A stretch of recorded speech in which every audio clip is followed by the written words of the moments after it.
Okay, welcome. I'm Kenneth Train. This is Econ 1. I know many of you are here to try to decide whether to take this class. And so what we're going to do today is talk about why you might want to take it, what the requirements are.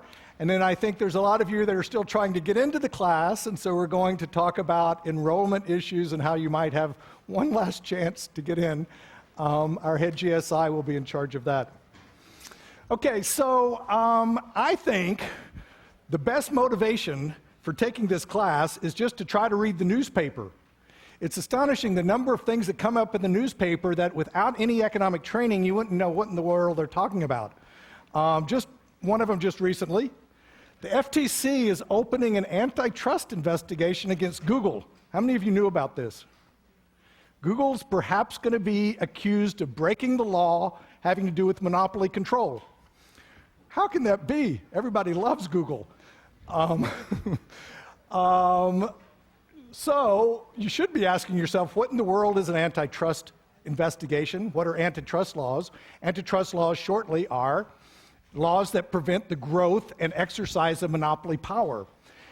So we're going to study in this class why it is that we need laws to protect us from the growth and exercise of monopoly power, what exactly those laws are, what they allow and what they don't allow, and how that's played out in a variety of situations. You probably remember Microsoft was also slapped with a large antitrust lawsuit. So it really seems like firms that become very successful, we as a country have a very skitsy position towards them. We start suing them. Why is that? We're going to study that. That's one of the main things that microeconomics has to say about the world. I don't know if any of you saw this, but the July jobs report, number of jobs that were created in July, which is the last month that we have data on, actually was higher than expected. How many of you saw this? No, very few people. It was lost among all the disaster reporting about the downgrade of our national mortgage rating, credit rating, and it happened at exactly the same time, and it just kind of slipped under the radar. But this might actually mean that we're slightly pulling out of this recession we've been in, this bad economic time. This time we've had since 2008 has been the worst since the Great Depression of the 30s. It's possible we're going to go into a second recession, a double dip. There are signs that indicate that might be happening, it might not. What we're going to study in this course is what causes job growth, what causes unemployment, and importantly, what can we do about it? What steps can the government take to try to stabilize our economy and help us grow out of the recessions that we sometimes end up in? You've probably seen practically all the presidential candidates have some plan or another on what we're supposed to do about the deficit and about jobs.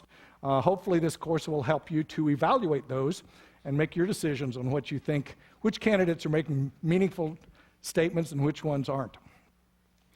This is my favorite. This is the last one I'm going to talk about. China convicts an American as a trash smuggler. You know the trash that we throw away, we have to pay someone to come pick it up. We pay the utility, the trash utility to pick it up, and then they have to pay someone to get rid of it, okay? This enterprising entrepreneur actually bought a boat, an enormous ship, and was paid he promised to get rid of trash, and he put it into the ship and hauled it over to China and just offloaded it into some harbor in China in hopes of not getting caught. Well, of course, that breaks Chinese law too. But what it shows is the incredible amount of money that's to be made in simply dealing with the trash that we create as an economy. Guess what was in the ship? It wasn't just any old trash. These were soiled baby diapers.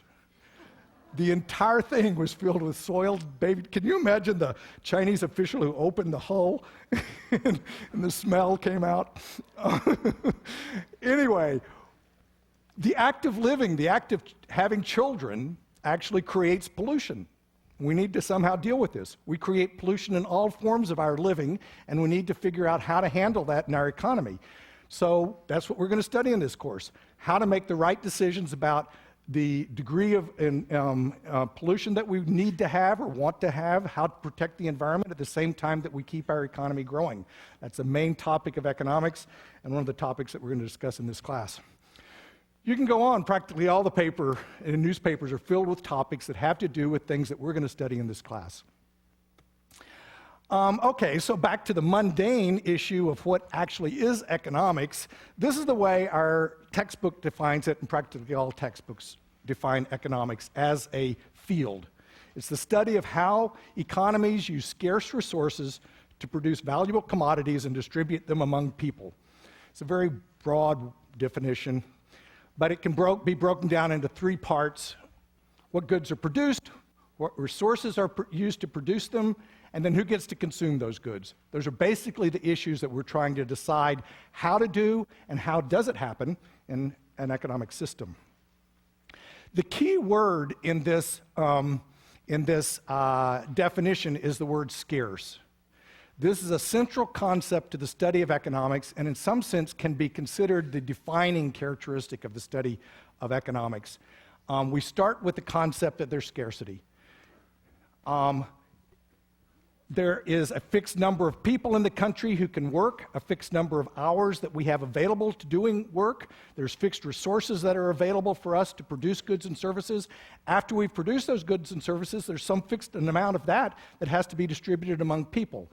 And so there is less of everything than we would possibly want. There's not an infinite supply of everything.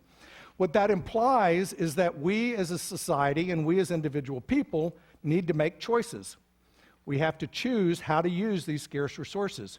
If they're used in one way, they can't be used in another way. And so we need to make those choices meaningfully. We need to understand how to make them appropriately, okay? And understand the choices that are implicit with any economic system that we set up. What the making of choices among scarce resources implies is that there is no free lunch. Everything has an opportunity cost. For example, you come to this lecture, you didn't have to pay any money to come in, and so it seems like it's a free lecture. But you could have done something else with your time. You could have drunk a cappuccino with some of your friends. You could have studied for another class. You could go to another class. And so there was some alternative use of your time that you could have spent this time at, and instead you chose to come here and have this class. The opportunity cost of this class is the cost of the value of whatever else you would have done with your time otherwise. Everything has an opportunity cost, and in a sense, the explicit representation of opportunity cost and the full follow-through of the implications of that is the concept of economics. That's what we study. What this has led to is economics being called the dismal science. How many of y'all have heard that? Yes. I think Thomas Carlyle was the person who coined that phrase, but it's now caught on. Everyone refers to economics as the dismal science. Well, I hate to be considered a dismal scientist. But it's based in the idea that it's the study of a system that can't satisfy all needs. We have more people with more wants than are available to meet with our scarce resources. So it's a kind of a recognition of the dismalness that comes out of recognition of scarcity. I actually see the field in a much more, what would you say, happy light. Recognition of scarcity is simply recognition of the starting point. It's like an alcoholic who finally admits they're alcoholic. That's the road to recovery. For economists, recognition of scarcity is actually the way we understand how to create more abundance. How do we get more goods and services out of our scarce resources, and how do we allocate them in a more appropriate way to give more benefits to more people? So another way to look at economics is, instead of this definition that was given earlier, it's the creation of abundance, the science of how we create more with our scarce resources. How do we produce more? How do we have opportunities for mutually advantageous trade, where I can give you some of my goods, you can give me some of your goods through a market system perhaps, and we both be better off? And how do new products and processes get created? This is actually the more appropriate view of the field throughout history. Our economic welfare has grown tremendously in the last 200-300 years. It's just phenomenal what we as a society have been able to accomplish, and it's not with an increase in the amount of land available. The land's always been there, and the resources available. We have more population, but our economy has grown much more than that. It's actually through being better able to create things out of what we've got. And that's what we're trying to do throughout this whole course. You need to keep remembering that that's the goal, that that's what we're trying to do. So you can redefine this as economics is how to create more benefits with our existing scarce resources. Okay, with that as a kind of pep talk, I want to go over, well, just to make clear, microeconomics, we're going to have this class divided into two parts. Microeconomics has to do with behavior of individual firms and consumers. Okay. Later, if you continue on in economics, you'll take an entire course on microeconomics. And then macroeconomics is the behavior of the economy as a whole. Okay?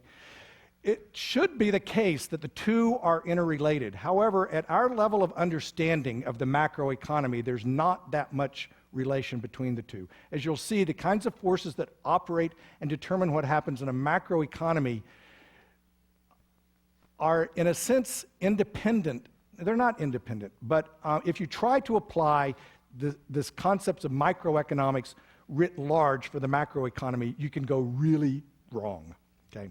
And so usually these two concepts are divided, and the next generation of you people can figure out better ways for us to reconcile the two parts of economics. Again, later, if you continue in economics, you could take classes just in macroeconomics. We're going to cover both because the purpose of this course is to give you an idea of what the field has to say, what it is that you might want to be studying when you go forward in economics, and whether you want to do this as your profession or your major. Okay, so what are the course requirements? I want to say we've got a lot of resources available for this class. There's a lot of people involved, and you should take advantage of everything. First, I want to say, this is a good time to start, our head GSI is going to be in charge of all enrollment issues and other issues that arise during the course. Zhao Yu, where is she? There, over here. And I think now's a good time to just talk about enrollment. There's a few, anyway, you go ahead. Okay. Whatever you want to say. Is it open? Is that on? It's on? Yeah, okay. So my name is Xiao Yu, and I'm the person who handling the enrollment of this whole class. I know we have a lot of students on the waiting list, and a lot of them want to get in. So first, let me explain a few things. For the people who are already in this class, please attend the first week sections. If you don't show up for both of the two sections, you will be dropped. So the people who are in the waiting list will get in. So make sure you attend the first two sections, which is in the first week. And for the people who are in the waiting list, if you are pretty high, so you might get in the class just by other students dropping the class. And for other students who are not in the waiting list or have some reason that you don't get in regularly registered class in phase 1, we have a separate procedure we call it applying for the CEC code. So I have the form here. I will leave a few copies in the desk and also a few copies in the hallway, and you can also reach me in my office at Evans 5082. Basically, most of the time in the first 2 weeks, I'll be there. So you can also feel free to email me. My email address is on the website, right? Right. Yeah. So you can apply for the code if you think you have some priority getting the class. For example, you need the class to graduate to satisfy some requirement of your department, so we can consider that. Just want to make sure that we reserve 20 seats. So that's why you see there are only 700 people getting class while we have 720 in the class limit because we reserve 20 seats for those students. If we don't have those students, all the extra seat will go to the waiting list so people will get a chance to get in. Okay. Any questions? Any questions? Everyone's happy with enrollment? Wow, that's good. First year ever. Thank you. Okay. We also have, each of you has a GSI that is in your assigned section. The GSIs are co-teachers in this class with me.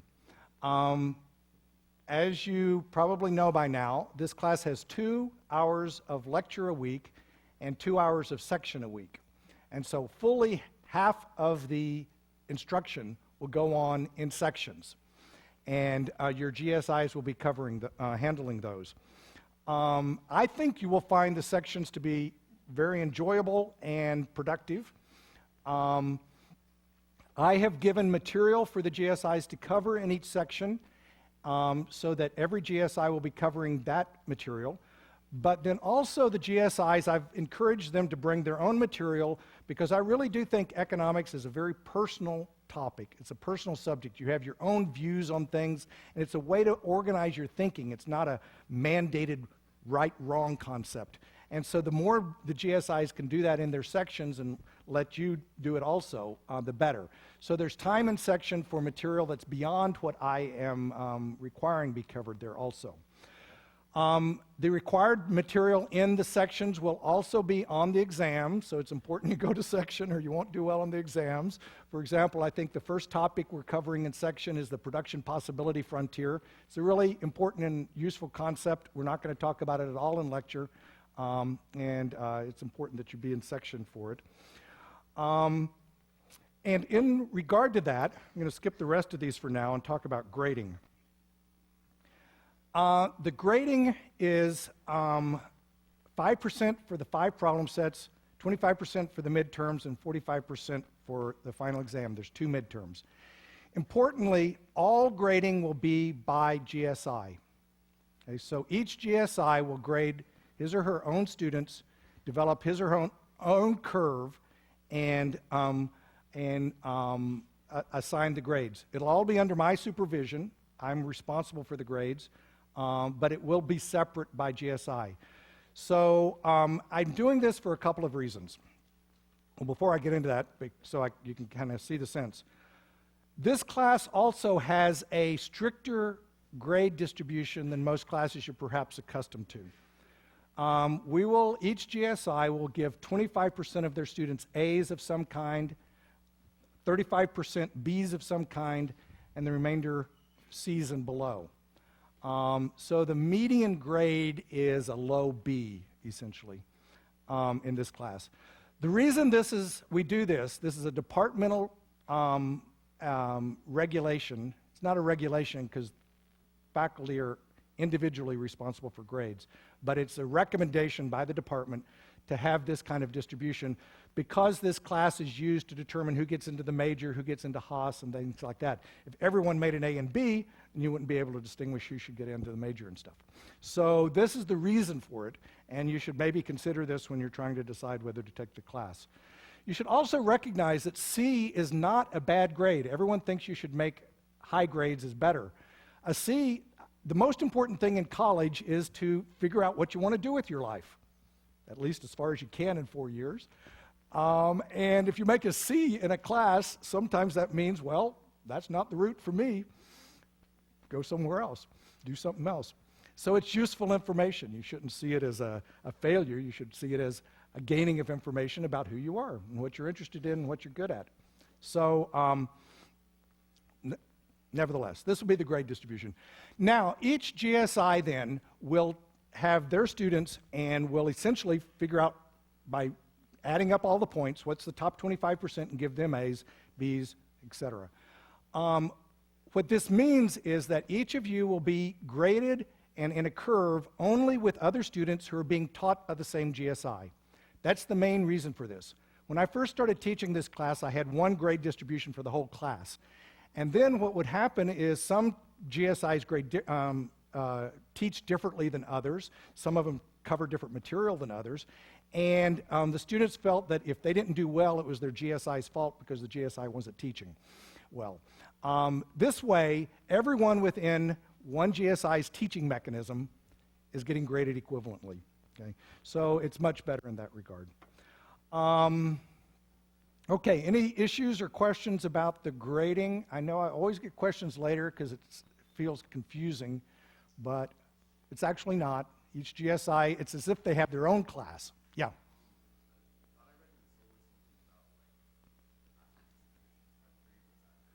Pass, no pass?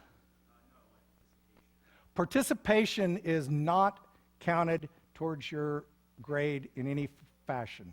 There are several ways for that, reasons for that. Some of the GSIs asked me about that because they wanted to do that, but I'm actually opposed to it. I think we're providing you here an excellent learning opportunity, but I really do feel each of you can make a choice of taking advantage of it to the extent you want. If you don't want to come to section, you don't want to come to lecture, it's truly your choice. You probably end up with a C, but I don't want people to have to do anything. This is an opportunity for you to be the best you can be, and you can take advantage of it to the extent that you want. So in that sense, attendance is not graded, and participation in the sense of discussion, I don't like having graded because there's huge cultural differences in how people interact in group situations. And so I don't want those to enter into the grades either. Anything else? Great. Okay. The textbook, I want to talk about this. Textbook is Case, Fair, and Oster, Principles of Economics. You can use either the 9th or the 10th edition. I would encourage you, as budding economists, to find ways to save money on this. The 10th edition costs something like $240. $196 on Amazon. I looked on half.com yesterday, and there were 9th editions available for $38. And they rush mailed them to you.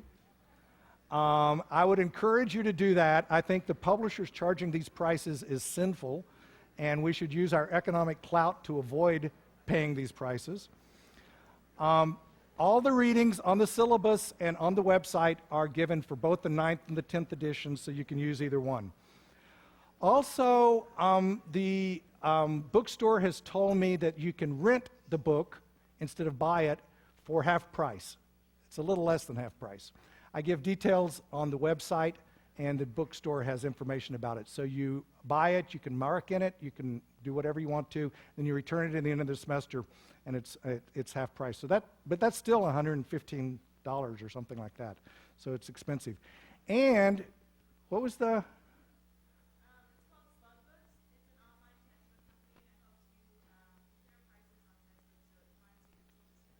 Yeah, slugbooks.com. Slug because of UC Santa Cruz, our compatriot campus.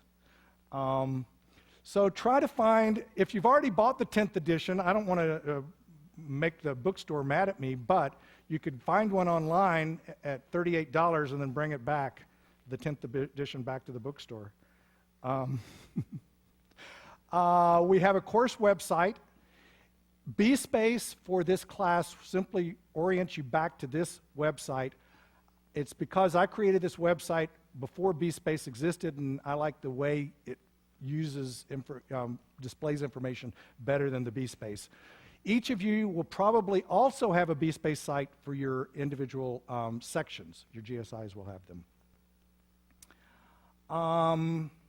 Okay, so we've got our head GSI, we've got our individual GSIs that each of you will have as your individual teacher. We also have an audiovisual crew up here, Ezra and Vivian. You want to wave to them? Hi. This class is being webcast, so a few hours after the lecture, it will be available on webcast.berkeley.com if you want to look at it. This is hopefully only for you to do as a review. As I said before, attendance is always your option, but I really do believe being here in person is part of the experience of being at Berkeley. This is what you're here for. It would be a shame to miss this opportunity of actually having in-class discussions. You could have gone to University of Phoenix. if you wanted an online class.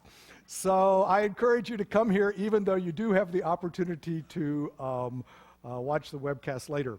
Also, the vice chair of the department, when I told him I was going to do these webcasts, told me he didn't want me to do it because he thought students would quit coming to lecture. And the compromise we reached is that I told him that I would cut off the webcast if I find that that's starting to happen. So that's happening. So don't worry. Just come to the lecture. Let's see. The lecture slides. Starting next lecture, each lecture is going to have a tremendous number of slides with graphs, and we're going to go through them at a relatively rapid pace. It would be hard to draw them as quickly as we're going to be going through them. It's one advantage of having this electronic process is that you can go through slides and go through a lot of information quickly. I remember when I was a student, everything was drawn, and I got so deadly bored in class, it was unbelievable. And now we go at a much faster, and as a result, all of you people are smarter than we were at your age. It would help if you had hard copies of the slides when you came to lecture. You can get them online. They're online in 2 different versions, 6 slides per page or 4 slides per page, 2 slides, I think. Or you can get a booklet of all of them. There's 265 pages of slides at Fast Imaging, and it only costs $7. So that's cheaper than if you printed them out yourself. Fast Imaging is on University between Shattuck and Millview. They're 3-hole punched, so if you want to put them in a binder, you can. They don't come that way, so you don't have to pay for the binder if you don't want it. Okay. Any questions about the logistics of the class? Be sure to attend section the first week. The first week ends this coming Wednesday, or else you'll be dropped from the class. Other than that, did you have a question? No? Aloha. See you next Wednesday.